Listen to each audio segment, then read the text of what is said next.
Range of aerospace and defense solutions on the market. Join us as we pave new paths to limitless possibilities. Apply today at jobs.collinsaerospace.com. Now, from Nebraska's trusted news source, this is Channel 8 News at 6.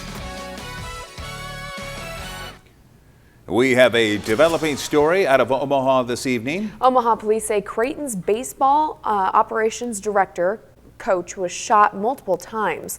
37-year-old Christopher Gradoville was declared dead on the scene by medics. 43-year-old Liddell Thornton was arrested on suspicion of murder. Police say that the victim was going to a rental home to do some maintenance when the person renting it shot him. We're going to have much more on this developing story coming up tonight on the news at 10 o'clock. For now, let's get to your weather with Chief Meteorologist John Dessauer. John, cold front moving through the area? That's right, and we're seeing a drastic change in temperatures. Ahead of the cold front, temperatures are still in the 80s. Behind the front, some of you are into the 50s already.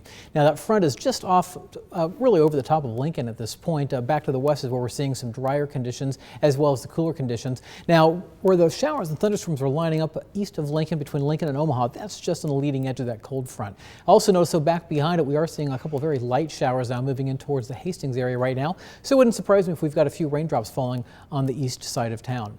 Here's the spread in temperatures going from 60 degrees in Kearney. It's 59 right now in Central City, but yet 75 in Lincoln, 72 in Beatrice, and sitting in the 80s right now in Omaha as well as in Falls City.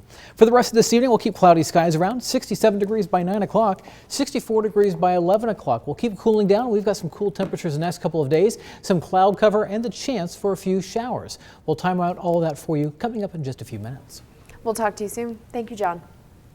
After weeks of debate, redistricting maps have been approved by the unicameral and signed by the governor. Of course, Lancaster County was a big battleground in all of this conversation, with some Democratic senators upset with the way things actually turned out. Channel 8's Joseph Nasser with Lancaster County senators from both parties with their reaction. Joseph? Rod and Megan, it's really been a roller coaster. While many Republican senators are pleased with today's news, Democrats are disappointed with the way that the maps turned out, saying Republicans used the pressure of a deadline to change maps in the final hour. My initial reaction is huge relief. So thankful we don't have to drag this out until January. This is probably the most political that the legislature gets. Probably shouldn't have come by too much of a surprise that we couldn't get to unanimous maps. Thursday, redistricting maps were approved by the Nebraska legislature and signed into law by the governor. This would normally be decided over a 90-day session. Coming to an agreement on this during a special session was crammed into a few weeks. Some senators are happy they can move forward. With any compromise, no one gets everything they want, and everyone gets something. And I think Lancaster County ended up being a great reflection of that. Is it perfect? No. Is everybody happy?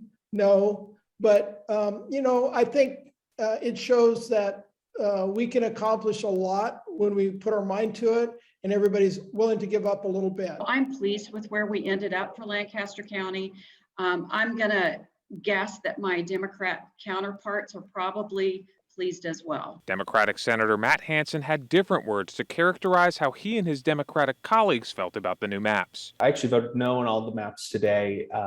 I ultimately did not think this was a fair process, and I ultimately did not think it worked well, and I wanted to show my displeasure. Hansen says on Friday, maps for Omaha and Lincoln had been agreed to. His understanding was that there would be no changes beyond a few minor technical changes. Not only is it more than minimal technical changes, we're shifting 5 of the 10 districts in Lancaster County significantly. A few examples of changes to legislative districts in Lancaster County: the northern part of District 25 that includes Waverly shifts to District 21.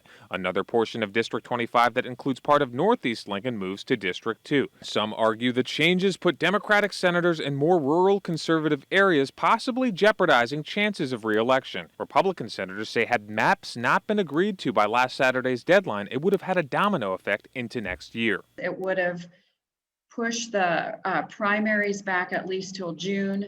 It would have piled additional work on top of all the municipalities that have to set those elections in motion. Hansen says he and his colleagues are frustrated that the process was not more transparent. For it to happen, and for it to happen at the 11th hour with almost no notice, was disappointing.